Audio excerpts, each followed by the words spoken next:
अपना वचन पूर्ण किया। तुम ये रेखा पार नहीं कर पाए, आज तुम किसी और कौरव का वध नहीं कर पाओगे।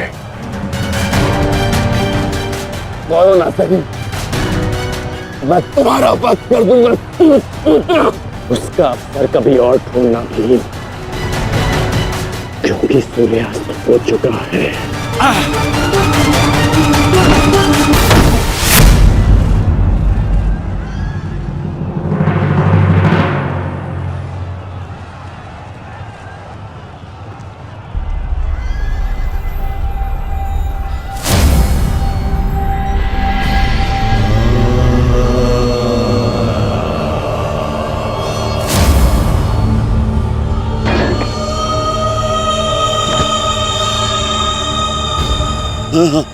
अनुज, मुझसे बात करो। तुम्हारा चेष्टा है, उत्तर दो से।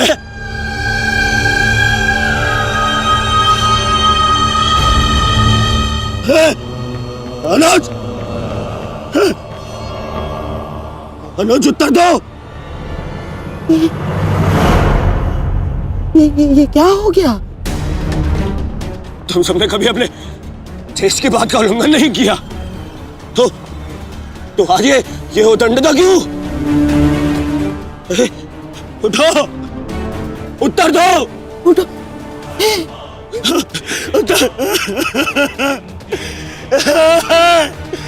बात करो मुझसे।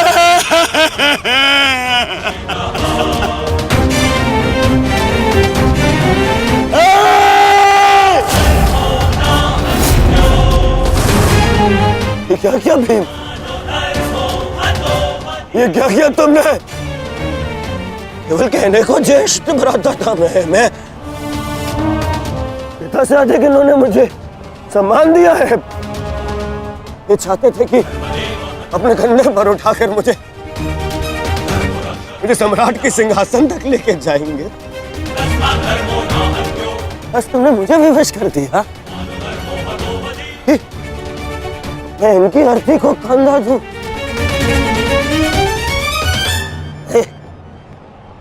तुमने उचित नहीं किया है भीम,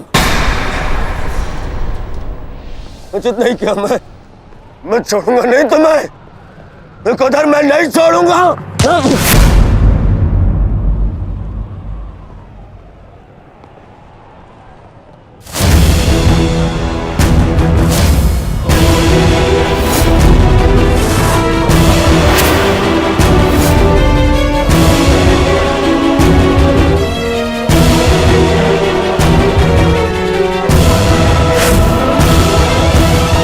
शांत युवराज, युद्ध के नियम के अनुसार आज का युद्ध संपन्न हुआ और इस समय प्रहार करना वर्जित है।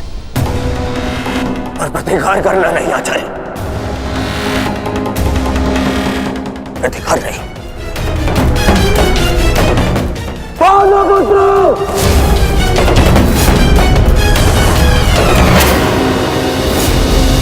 अपने इन 5 भाइयों के निर्मम हत्या का प्रतिशोध लूंगा मैं। किसी एक को भी जीवित नहीं छोड़ूंगा मैं, ये मेरा वचन है। मेरी प्रतिज्ञा मत भूलो दुर्योधन।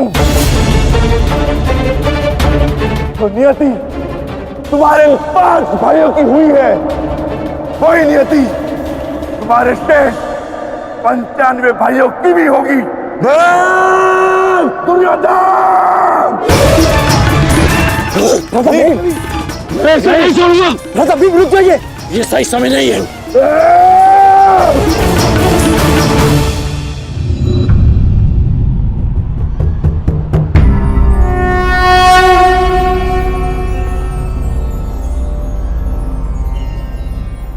श्रेष्ठ यही होगा कि दोनों पक्ष अपने नियमों को स्मरण रखें। सूर्यास्त्र हो चुका है और उसके साथ ये युद्ध भी समाप्त हो चुका है। आप दोनों अपनी भावनाओं को कल के लिए शेष रखें और वही उचित रहेगा।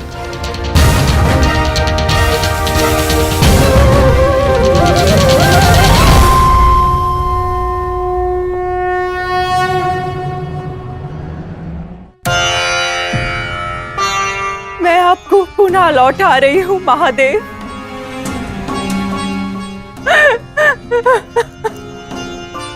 आपने मुझे 100 पुत्रों को आशीर्वाद दिया था और आज मुझे उन्हीं पुत्रों की मृत्यु का दुख भी दे रहे हैं।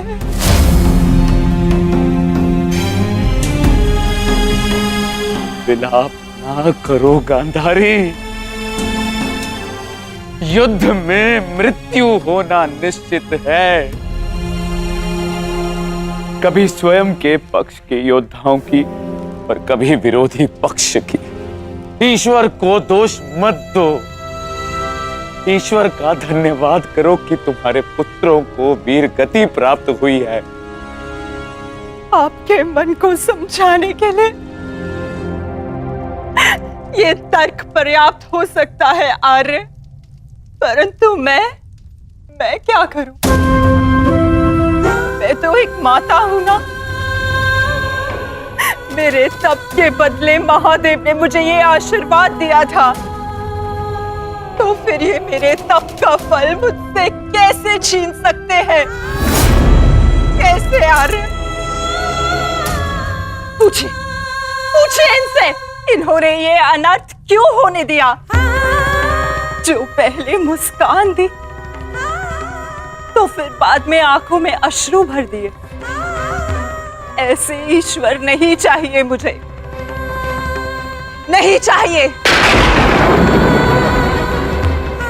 दासी, तुम इस शिवलिंग को इस कक्ष से, इस महल से बाहर कर दो। मुझे नहीं चाहिए कोई प्रभु, कोई मंदिर, किसी चीज की आवश्यकता नहीं है मुझे। तुम्हें जो उचित लगे तुम वो करो गांधारी। मैं वो करूंगा जो मुझे आवश्यक लगता है। रथ सज्ज करो संजय, मैं इसी क्षण कुरुक्षेत्र जाऊंगा।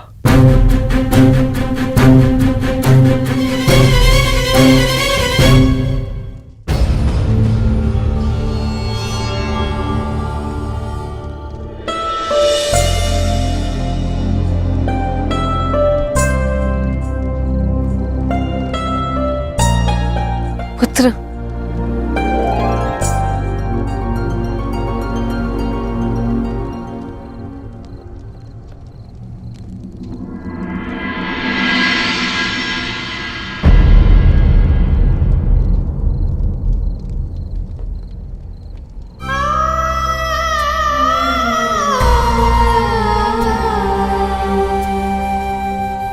युद्ध में योद्धा को घाव लगना सामान्य बात है। आप चिंतित मत होइए। मैं जो भी कर रही हूँ अपना कर्तव्य समझकर नहीं, बल्कि पश्चाताप समझकर कर रही हूँ। एक पुत्र को खोने का कष्ट, उसकी पीड़ा एक माता ही समझ सकती है। मैं भी एक माता हूं, परंतु दुर्भाग्य से इस अनर्थ को रोकने में सक्षम नहीं हूं। इसलिए लेप लगा रही हूं, अपने मन के घाव को थोड़ी शीतलता देने का प्रयास कर रही हूं। पुत्र, तुम दुर्योधन के पास जाओ। इस समय उसे अपने मित्र की सबसे अधिक आवश्यकता है।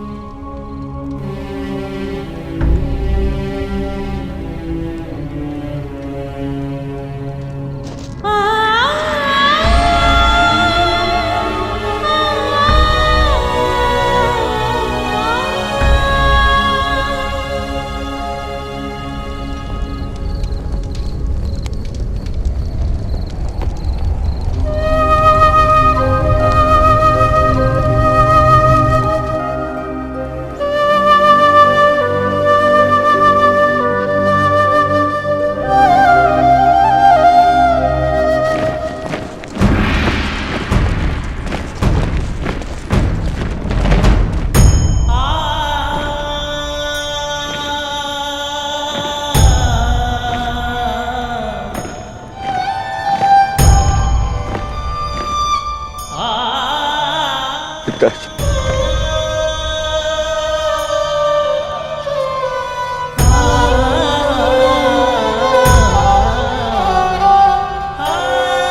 पिताजी, ये मौन रहो और इस अंतिम संस्कार की विधि को रोको।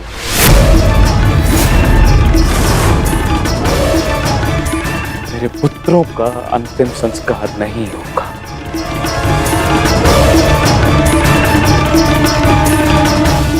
महाराज, ये कैसा अनर्थ करने जा रहे हैं आप?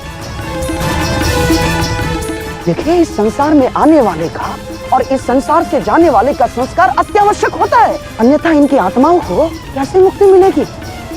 क्या कर रहे हैं आप? क्या इस संस्कार से मुझे मेरे पुत्रों को खो देने की पीड़ा से मुक्ति मिल सकती है शकुनी? क्या इस संस्कार से उस दहल पर लगे चिन्ह जो महारानी गांधारी के शरीर पर आज भी है, क्या वो मिट सकते हैं?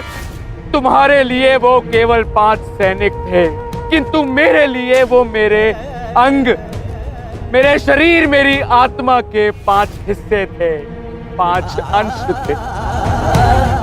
आज मैंने अपनी आत्मा के वो 5 अंश भी खो दिए और इससे अधिक हानि अब मैं सह नहीं सकता।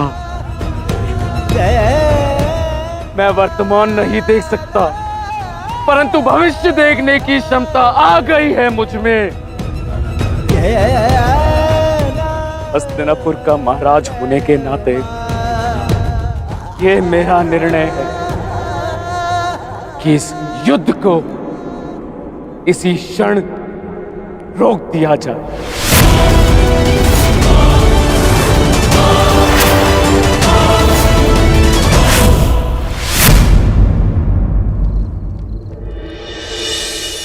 पिताश्री,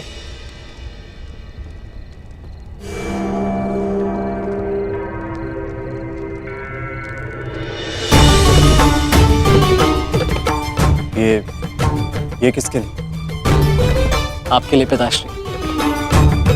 आज आपको अंगराज कर्ण के 2 बाण लगे थे ना, उनके उपचार के लिए।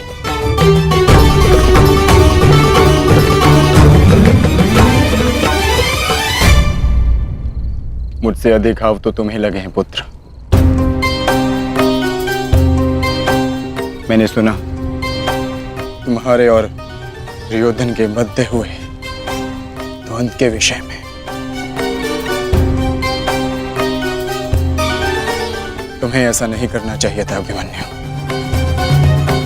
दुर्योधन एक दुर्जय योद्धा है, शक्ति में, अनुभव में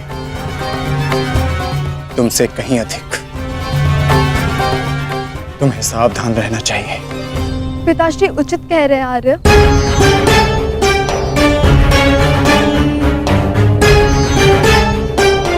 किंतु एक योद्धा के लिए ये विचार सुनना और स्वीकार करना दोनों ही अनुचित है, और छिपकर 2 योद्धाओं की बातें सुनना भी अनुचित है उत्तर। इसलिए यहां आओ।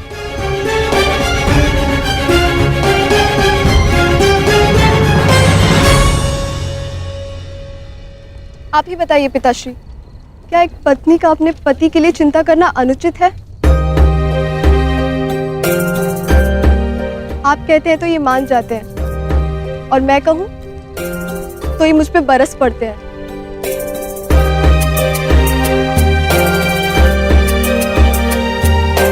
आप ही ने कहा था ना कि काका श्री दुर्योधन के साथ द्वंद्व करना इनके लिए उचित नहीं है। प्रभु का धन्यवाद कि ये सकुशल युद्ध भूमि से वापस आ गए। अगर कोई अनहोनी हो जाती तो? योद्धा यदि वीर गति को प्राप्त करे तो ये उसके लिए गर्व की बात होती है उत्तरा, अनहोनी की नहीं।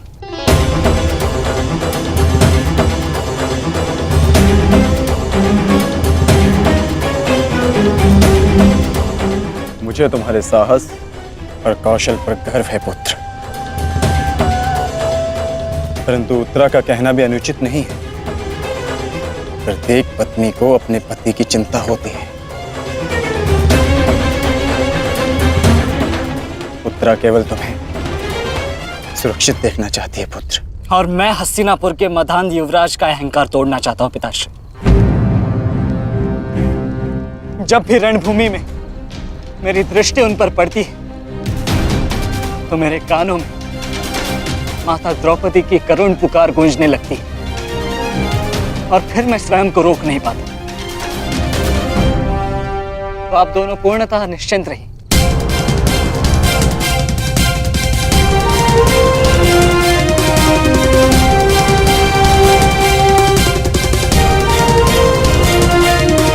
क्योंकि मेरी सुरक्षा के लिए माता यज्ञसेनी का आशीर्वाद है मेरे साथ।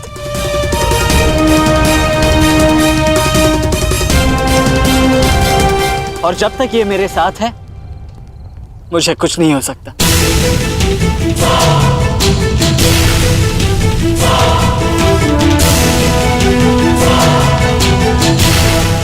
आपके तेज के अंश का प्रहार और माता के आशीष की ढाल जब तक मेरे साथ है, मैं काका श्री दुर्योधन के समस्त कौरव सेना का सामना अकेले करने में सक्षम हूं। मुझे उन पांडवों से अब विजय नहीं चाहिए। अब मुझे उनसे अपने इन भ्राताओं के मृत्यु का प्रतिशोध चाहिए। अब यदि आपने इस युद्ध में विराम लगाया तो आपके ये 5 पुत्रों वीर वृषसेन, पितामह और अनेक सैनिक उनके इस युद्ध में दिए प्राणों का, उनके प्रयास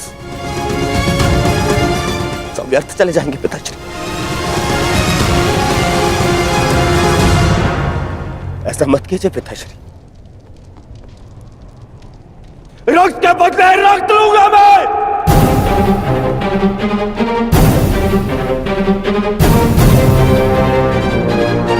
अपने अपने अपने अपने पुत्र को है।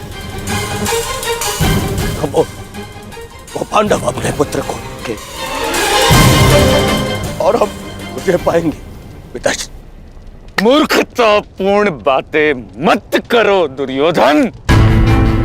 पितामह और अपने भाइयों के परिणाम से आने वाले भयानक भविष्य के संकेत को समझो। तुम्हारे होते हुए, गुरु द्रोण के होते हुए, कर्ण के होते हुए मेरे 5 पुत्रों को निर्दयता से मार दिया गया। पुत्रों को खोकर मैंने युद्ध जीत भी लिया, तो भी ये पिता हारा हुआ ही कहलाएगा पुत्र। अब और विनाश मैं नहीं सह सकता। मैं कल ही कुरुक्षेत्र जाकर पांडवों से संधि की याचना करूंगा।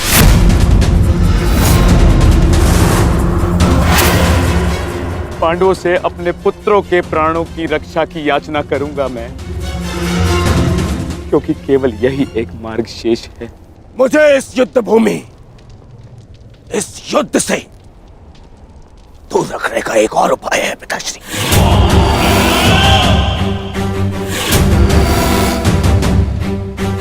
एक और उपाय है।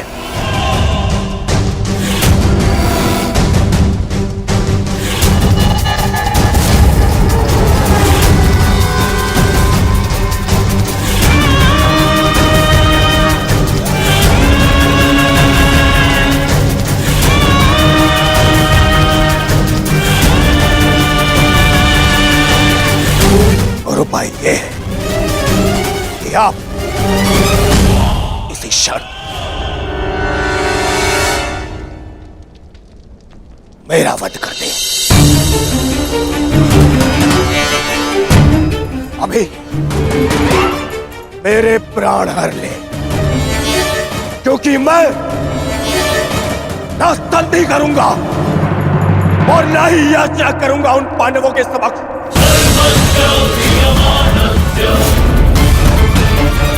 उठाइए इस तलवार को और वध कर दीजिए अपने इस एक पुत्र का।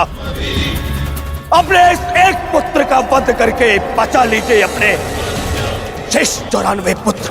94 पुत्र।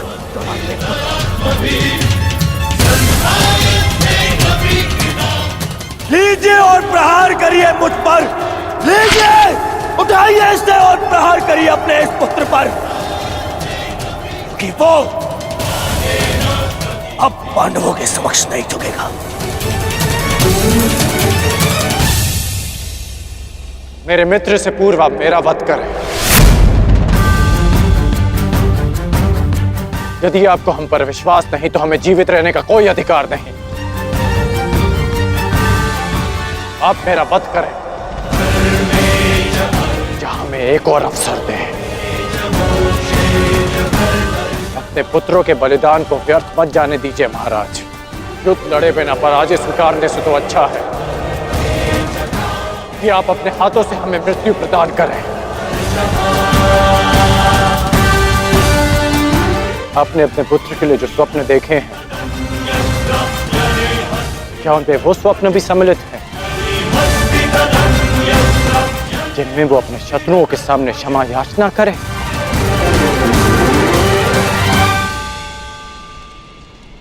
जिसके शीश पर आप सदा सम्राट का मुकुट देखना चाहते हैं, क्या उसके पैरों में बेड़ियां देख पाएंगे आप? यदि हां, तो आप मुझे मृत्यु प्रदान करें, और यदि ना, तो आप मुझे एक अवसर दीजिए। आप हमारे महाराज हैं, हम सब आपके आदेश के अधीन हैं, किंतु आपका ये आदेश हस्तिनापुर और समस्त कौरव वंश के आत्मसम्मान को सदा के लिए नष्ट कर देगा।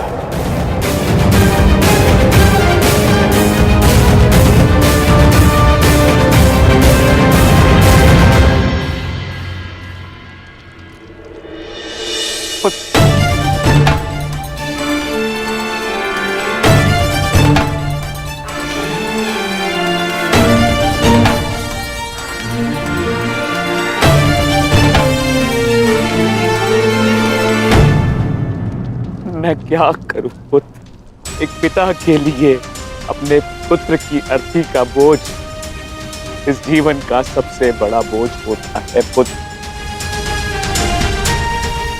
परंतु मुझसे ये बोझ सहन नहीं होगा। विश्वास कीजिए पिताश्री, अब ये बोझ हम नहीं, अब वो पांडव उठाएंगे।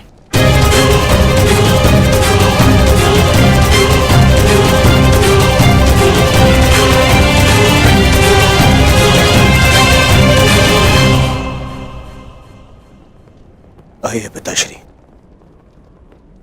मेरे वीर भ्राताओं को ससम्मान विदा करें।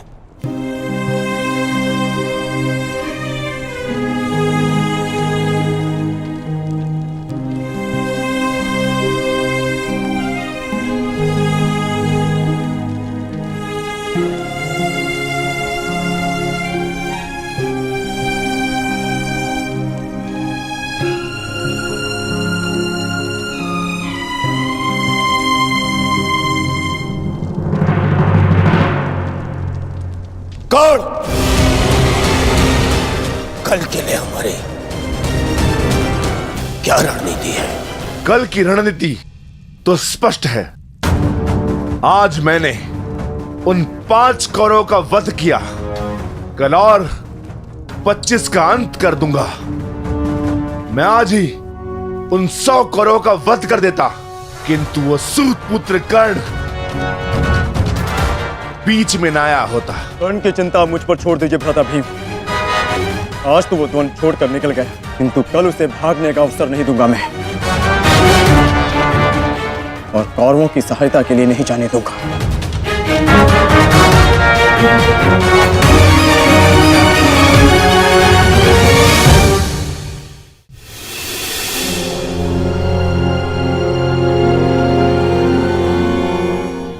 महाभारत का 12वां दिन है कल, और उन पांडवों का अंत करना है हमें। समस्या 5 भाइयों की नहीं दुर्योधन, केवल अर्जुन और भीम की है।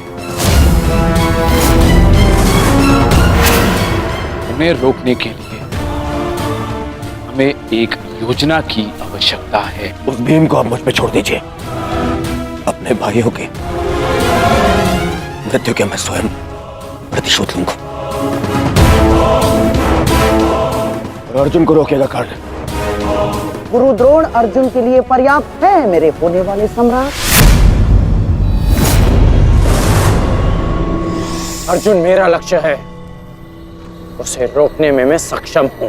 तुम्हारे कौशल और सक्षमता पर मुझे कतई संदेह नहीं है अंगराज, परंतु पता नहीं क्यों तुम उसका उपयोग नहीं कर पा रहे हो। नहीं तो आज युद्ध के आरंभ में ही वास्तविक शक्ति का उपयोग करके तुम अर्जुन का अंत कर सकते थे कल, परंतु तुमने ऐसा नहीं किया। आपको तो कुशलता दिखानी थी, परंतु स्मरण रहे ये समय कुशलता दिखाने का नहीं है अंगराज, शीघ्र अतिशीघ्र युद्ध समाप्त करने का है। और यदि तुमने आज ऐसा किया होता अंगराज तो आज 5 कौरवों की नहीं 5 पांडवों की चिता जल रही होती। मामाजी, कर्ण को कब कौन सा अस्त्र चलाना है ये निर्णय उस पर छोड़ दीजिए। आज हम सब ने कर्ण का कौशल देखा है। मेरे अन्य भ्राता आज सुरक्षित है तो वो कर्ण के कारण। अरे परंतु का समय नहीं है मामाजी, और नहीं आरोप प्रत्यारोप का।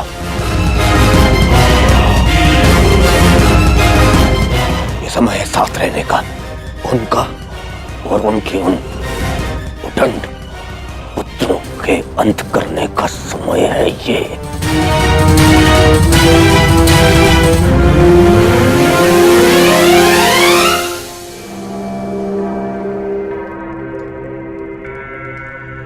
क्या हुआ माधव? आप इतने अशांत प्रतीत क्यों हो रहे?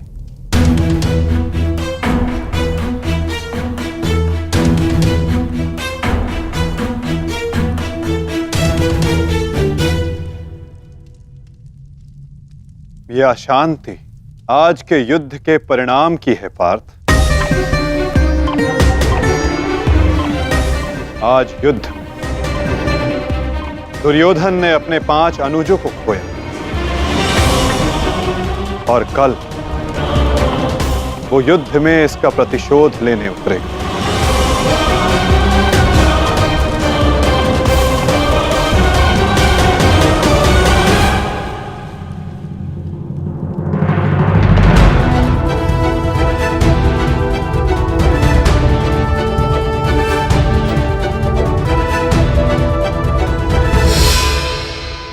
आचार्य की व्यूह रचना तुम सुन चुके हो मित्र, तो तुम्हारे मन में कोई विचार है? यदि सेनापति द्रोणाचार्य आज्ञा दें तो मेरे पास एक योजना है। अवश्य कहो अंगराज।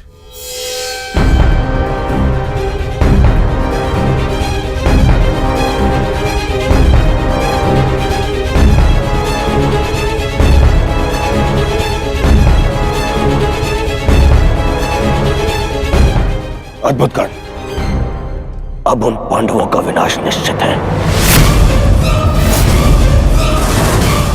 अब उन पांडवों से मैं अपने भ्राताओं की मृत्यु का प्रतिशोध अवश्य लूंगा। कल दुर्योधन युद्ध में क्रोध में अपना प्रतिशोध पूर्ण करना चाहेगा और अंगराज कर्ण कल इस युद्ध को समाप्त करना चाहेंगे और उनका लक्ष्य होंगे धर्मराज युधिष्ठिर।